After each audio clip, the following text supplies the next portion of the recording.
या बातमीचे प्रायोजक आहे हॉटेल आयना, खास फॅमिली सोबत जेवणाची सोय। हॉटेल आयना, किडवाई चौक, सोलापूर।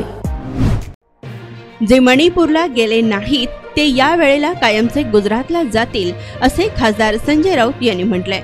तर राहुल गांधी यांच्या यात्रेबद्दलही ते म्हणाले की देशाची जनता विसरणार नाही।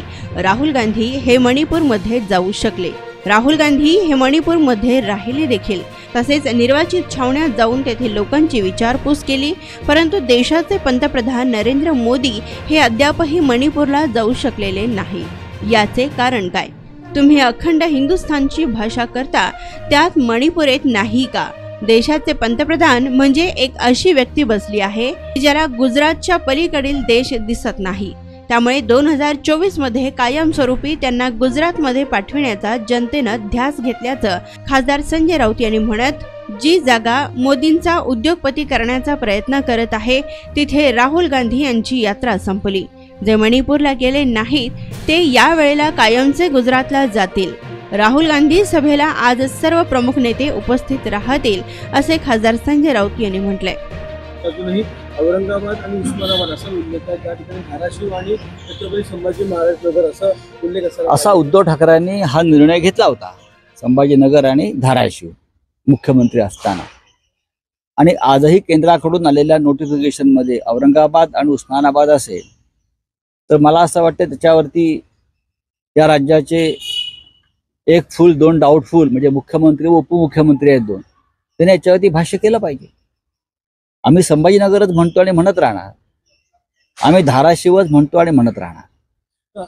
वंचित शिवाय जाण्याचा काही पर्याय नाही। 17 जागा मागितलेल्या आहेत। बाळासाहेब आंबेडकर यांच्याशी आमचा संवाद चालू आहे, डायलॉग, त्यांच्या भाषेत डायलॉग चालू आहे। लोकशाहीमध्ये संवाद असणं महत्त्वाचं आहे आणि तो आमचा संवाद आहे। काल रात्री आम्ही बसून वंचितच्या नव्या प्रस्तावावर चर्चा केली सगळ्यांनी।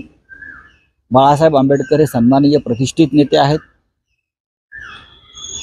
या महाराष्ट्रातली शोषित पीडित वंचित जनता जी आहे, आंबेडकरी जनता विचारांची जी आहे, त्यांची इच्छा अशी आहे की ह्या वेळेला काही करून सगळ्यांनी एकत्र राहायचं। आणि भारतीय जनता पक्ष उद्या जिंकला दुर्दैवाने तर बाबासाहेब आंबेडकरांनी निर्माण केलेल्या संविधानाची ते पूर्ण विल्हेवाट लावून मोडतोड करतील आणि संविधान खतम करतील। देशाचं संविधान खतऱ्यात असताना सर्व मतभेद विसरून आपण एकत्र यावं, सर्व समाजाने एकत्र यावं, ही वंचित समाजाची सुद्धा इच्छा आहे। त्यातले अनेक नेते आम्हाला भेटतात। बाळासाहेब आंबेडकर सुद्धा त्याच विचाराचे आहेत, ते संघर्ष करणारे नेते आहेत। काल त्यांचा प्रस्ताव चर्चेला होता आणि आम्ही त्यांना 4 जागांचा प्रस्ताव दिलेला आहे, त्याच्यावर ते विचार करतील आणि त्यानंतर आम्ही आमचं संपूर्ण जागा वाटप उद्यापर्यंत जाहीर करू।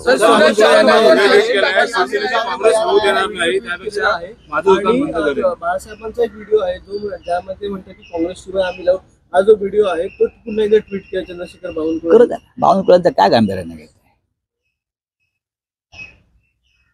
किरकोळ माणसं आहेत। सुरेश चव्हाणांवरची चार्जशीट दाखल झाली आहे, त्यांची मालमत्ता देखील जप्त करण्यात आली आहे। भारतीय जनता पक्षाची मालमत्ता ज्यावेळेला जप्त होईल इलेक्ट्रॉल बॉन्डच्या घोटाळ्यानंतर, त्यानंतर मी सुरेश चव्हाण यांच्या प्रॉपर्टी जप्तीवरती मी बोलेन। माझी पण प्रॉपर्टी जप्त झाली, आमचा काय संबंध आहे? भारतीय जनता पक्षाचं एक्सटेंडेड ऑफिस म्हणजे ईडी आहे ना। गुन्हेगारांकडून पैसे घेऊन पक्ष चालवणारे भाजप सारखे जे लोक आहेत त्यांच्या प्रॉपर्टी जप्त होत नाहीत। लॉटरी किंग ज्याच्यावर ईडीची कारवाई झाली तो 1300 कोटी रुपये भाजपला देतो। असे अनेक आहेत गुन्हेगार ज्यांच्यावर ईडीने कारवाई केली आणि भाजपने ते पैसे स्वीकारले आहेत।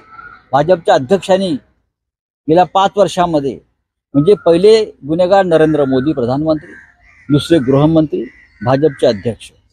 या म्हणजे कमिशन होतं की टक्केवारी होती? कुठलं? चंदा दो धंदा लो,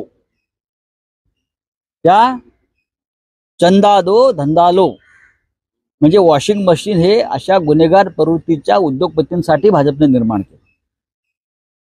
आता फक्त मी शोधतोय विजय मल्ल्या, नीरव मोदी, दाऊद इब्राहिम यांची नावं इलेक्ट्रॉल बॉन्ड खरेदीमध्ये आहेत का? तर काल तुम्ही एक अजून वक्तव्य केलं होतं की अजून 9 अशा कंपन्या आहेत ज्यांची नावं मी लवकरच देणार नाही. अजून 3000 इलेक्ट्रॉल बॉन्डची माहिती यायची आहे समोर. सर, अमित शाह का बयान आया इलेक्टोरल बॉन्ड को लेके कि जो कोर्ट ने आदेश दिया है उसमें कुछ सुधार करना चाहिए और पूरी तरीके से जो है इसको बंद करना. उनके ऊपर विश्वास मत रखिए. वे भ्रष्टाचार करने वालों को मदद करने वाले लोग हैं. बात करते हैं भ्रष्टाचार खत्म करने की और पूरी पार्टी भ्रष्टाचार से लिप्त है. सोलापूरच्या हॉटेल क्षेत्रात नावाजलेलं एकमेव नाव हॉटेल आईना. चिकन बिर्याणी, चिकन अंगारा, चिकन हंडी, आईना special chicken tandoori, chicken 65, chicken Hyderabadi यांसारखे चिकनचे भरपूर डिश उपलब्ध. एक बार खाओगे तो बार बार आओगे. फॅमिलीसाठी खास चिकन बिर्याणी पॅक मिळेल. पार्सलची सुविधा, खास फॅमिली सोबत बसून जेवणाची सोय फक्त हॉटेल आईना मध्ये. सोलापूर शहराच्या मध्यवर्ती ठिकाणी असलेलं प्रसिद्ध हॉटेल आईना टेस्टसाठी एकदा अवश्य भेट द्या. आमचा पत्ता किडवाई चौक सोलापूर. ऑर्डर व बुकिंग साठी संपर्क मुस्ताक शेख 9975 46 67 20 आणि 7972 05 50 22.